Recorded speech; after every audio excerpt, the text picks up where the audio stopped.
I'm going to talk about some helpful tips for those of you just getting started with oil painting, especially if you're interested but unsure of how to go about it and how to get started. If you're a little further in your journey, you'll still find some helpful tips too, but this one's for all my beginner artists. Hopefully I can sway you to the oil painting side. Also, let me know if you want a more in-depth video on this topic or any other topics you'd like to see covered in the comments below. Thank you so much for watching. Let's get started.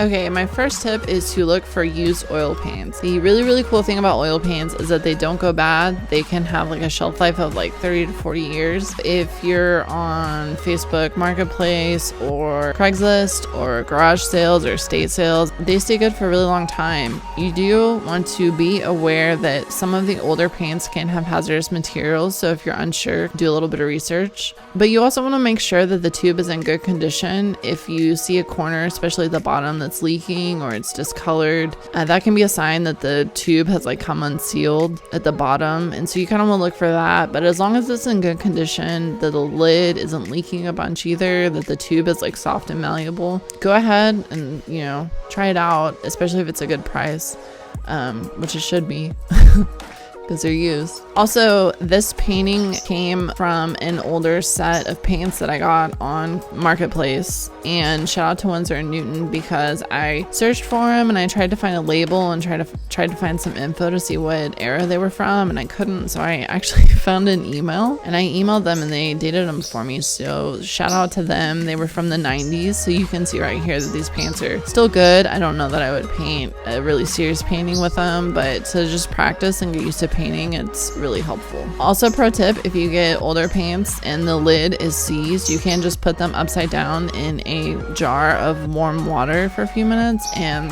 it should be much easier, and you can just pop them off after that. Okay, tip number 2 for those of you just getting started with oil painting: you can paint on basically any surface. You can paint on cardboard, you can paint on heavy art papers like Bristol or watercolor paper, you can paint in a really heavy sketchbook that has a high weight, like usually 100 pounds or so. They also make canvas pads instead of having to buy an actual stretched canvas. You can paint on wood. There's so many materials and surfaces that you can paint. All you want to do is get a bottle of acrylic gesso and prep it. But for any quick studies, you can paint on really cheap surfaces and not be stressed that you're burning through expensive art supplies. Obviously, if you're doing a more in-depth piece, you want to make sure that you properly prep your surface and use a really nice material that's going to stand up to the test of time. But when you're starting out and you're learning and you're practicing, this is a super easy way to get into oil painting that's super cheap, and then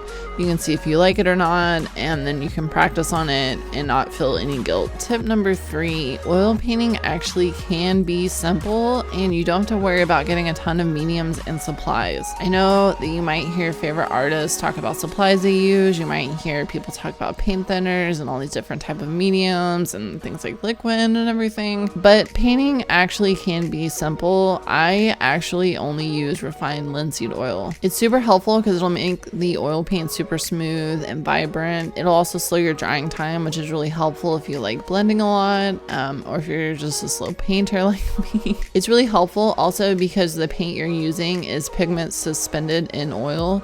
It will help the paint come out of your paintbrushes, so you can even kind of use it to clean your brushes. When you're done painting, you might want to actually get brush cleaner, but you can also use dish soap. So there are a lot of options besides paint thinner that are cheap and way less hazardous. And so you really can make oil painting simple. Don't feel obligated to buy all these different things and spend all this money getting invested in oil painting when you're just starting. Like, just get started and see what you like. My final tip is to remember that painting is not about the materials, it's about your ideas and your creativity and how much fun you have painting on that canvas. I love oil because it's smooth and it's blendable and it's messy and it's juicy and it's buttery and it's just fun to paint with. You don't need a ton of supplies. Just get started and have fun with it and see how fun oils can be. Alright, that's it, guys. Thank you so much for watching this video. I hope it was helpful. Don't forget to like and subscribe if you haven't already. Please let me know if you have any questions in the comments below. I'm more than happy to answer those, and I will see you next time.